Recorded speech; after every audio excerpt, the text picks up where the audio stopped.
नमस्कार, सत्यदर्शन न्यूज मध्ये आपले स्वागत आहे। मी पायल शहा।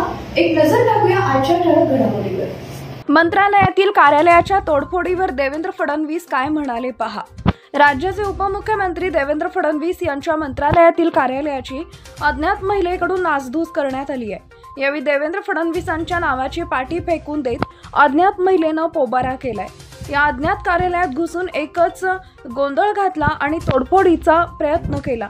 यावर देवेंद्र फडणवीस यांनी भाष्य केलंय। मी माहिती घेतली, ही कालची घटना आहे। त्या महिलेनं कार्यालयाचं नुकसान का केलं, तिचं म्हणणं नेमकं काय होतं हे निश्चितपणे आम्ही समजून घेऊ। उद्विग्नतेच्या भावनेनं त्या महिलेनं कार्यालयाचं नुकसान केलं का, त्या महिलेची काही व्यथा आहे का, कोणी जाणीवपूर्वक पाठवलंय का, हे आम्ही निश्चितपणे समजून घेऊ, असं देवेंद्र फडणवीस म्हणाले। बघा, शेवटी आईचं प्रेम, बहिणीचं प्रेम, मुलीचं प्रेम यापेक्षा मोठी संपत्ती आपल्याला जीवनामध्ये काही मिळू शकत नाही। आणि ज्यावेळी मुख्यमंत्री माझी लाडकी बहीण योजनेचा प्रतिसाद आमच्या बहिणी आम्हाला देतात त्यावेळेस खूप मनापासून आनंद वाटतो।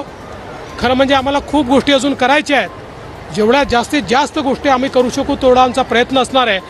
कारण विकसित भारताकरता आणि विकसित महाराष्ट्राकरता आपल्याला आमच्या महिलांचा विकास हा सर्वात महत्त्वाचा आहे। याला काही कालावधी निश्चितपणे लागेल, पण राज्य सरकारने त्या दिशेनं एक दृढ पाऊल उचललेलं आहे। दुसरीकडे विरोधकांच्या चेहऱ्यावरचं दुःख बघून आणि त्यांच्या टीका ऐकून कसं वाटतंय म्हणजे सगळ्या? नाही, मला त्यांच्या टीका ऐकल्यानंतर अतिशय वाईट वाटतं। बघा, कधीही राजकारणामध्ये एखाद्याने विकासाची एखादी रेषा उमटवली तर त्यापेक्षा मोठी रेषा उमटवण्याचा प्रयत्न केला पाहिजे। दुसऱ्याची रेषा पुसण्याचा प्रयत्न हा एक प्रकारे जनतेशी द्रोह आहे। त्यामुळे माझी विनंती आहे, रोज न्यायालयात जा, ही योजना कशी थांबवता येईल याचे प्रयत्न करा, आम्ही निवडून आलो तर योजना थांबवून टाकू असं म्हणणं, या सगळ्या गोष्टी त्यांनी बंद केल्या।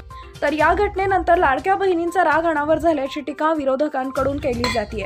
यावर देवेंद्र फडणवीस म्हणाले, विरोधक निराश आणि हताश झालेत, त्यांच्याकडे मुद्दे नाहीत। माझ्याकडे त्यांच्याविषयी बोलायला अनेक उदाहरण आहेत, पण ते खालच्या थरावर उतरले म्हणून माझ्या सरकारनं उतरायचं नसतं, असं म्हणत विरोधकांच्या टीकेवर जास्त बोलणं देवेंद्र फडणवीस यांनी टाळलं।